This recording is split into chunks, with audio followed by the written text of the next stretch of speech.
July 18 social మీడియాలో ఎక్కడ చూసినా కూడా జూనియర్ ఎన్టీఆర్ గారు రాజకీయాలకు వస్తారని చెప్పి ఒక రేంజ్ లో ప్రచారం అయితే జరుగుతుంది. చాలా మంది నిజాలు అయితే తెలుసుకోవాలి ఈ విషయాల్లో. జూనియర్ ఎన్టీఆర్ దగ్గర నుంచి గానీ, జూనియర్ ఎన్టీఆర్ గారు పిఆర్ దగ్గర నుంచి గానీ ఎటువంటి న్యూస్ కూడా ఈ విషయంలో బయటకు అయితే రాలేదు. దీంట్లో అసలు నిజం అనేది లేదు. ఇది రా ఎన్టీఆర్ అని చెప్పి ఒక ఆర్గనైజేషన్ జూలై 18 వచ్చేసి ఒక సేవా కార్యక్రమాలు చేయబోతున్నారు.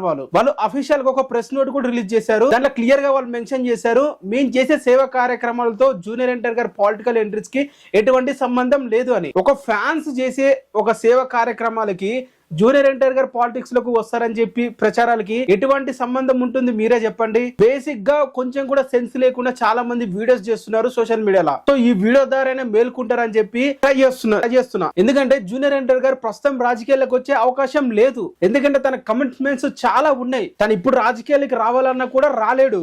ఆ సిచ్యువేషన్ లో తను ఉన్నాడు ఇప్పుడు. సో ప్రస్తుతం తను ఒకవేళ రాజకీయాలు రావాలనుకున్నా కూడా తను సాలిడ్ గా ఒక బేస్ బిల్డ్ చేసుకొని ఒక 10 years తర్వాత రావచ్చు. ప్రస్తుతం ఇప్పుడే రావాల్సినంత అవసరం కూడా లేదు తారకన్నకి. సో చాలా మంది ఈ తప్పు ప్రచారాలు అయితే చేస్తున్నారు. రీసెంట్ గా అల్లు అర్జున్ పేరు కూడా సోషల్ మీడియాలో ప్రచారాలు చేశారు, రాజకీయాలకు వస్తున్నాడు అని చెప్పి. ఇప్పుడు జూనియర్ ఎన్టీఆర్ గారు జూలై 18 ఏదో పొలిటికల్ క్యాంపెయినింగ్ స్టార్ట్ చేయబోతున్నాడు, పార్టీ పెట్టబోతున్నాడు అనే ఫేక్ ప్రచారాలు అయితే చేస్తున్నారు. సో దీంట్లో ఎటువంటి నిజం అయితే లేదు. సో చాలా మంది ఈ విషయం తెలుసుకుంటారు అని చెప్పి ప్రత్యేకంగా ఈ వీడియోలో చెప్తున్నారు. సో దాంట్లో ఎటువంటి నిజమైతే లేదు, నమ్మకండి. తారకన్న ఎటువంటి కమిట్మెంట్స్ అయితే ఇవ్వలేదు పొలిటికల్ సైడ్. అండ్ బేసిక్ గా ఇది ఇంకోటి కూడా చెప్తున్నాను, చాలా మంది ఫ్యాన్స్ కూడా కొంతమంది ఆర్గనైజేషన్స్ కి కావాలనే ఫేక్ ప్రచారాలు చేపిస్తున్నారు తారకన్న పేరు వాడుకొని. అంటే ఎందుకంటే వాళ్ళు చేసే పనులకి మైలేజ్ రావాలని చెప్పి కావాలని ఇలాంటి ఫేక్ ప్రచారాలతో ఒక హైలైట్ అయితే చేస్తున్నారు, ఒక డే అని చెప్పి నాకైతే అనిపిస్తుంది. సో ఇది ఎంతవరకు నిజమో అబద్ధమో తెలియదు కానీ కావాలనే చేస్తున్నారని చెప్పి అయితే అనిపిస్తుంది నాకైతే. పొలిటికల్ సైడ్ అటు ఆపోజిషన్ పార్టీ వాళ్ళు కావాలని చేపిస్తున్నారంటే అది కూడా కాదు.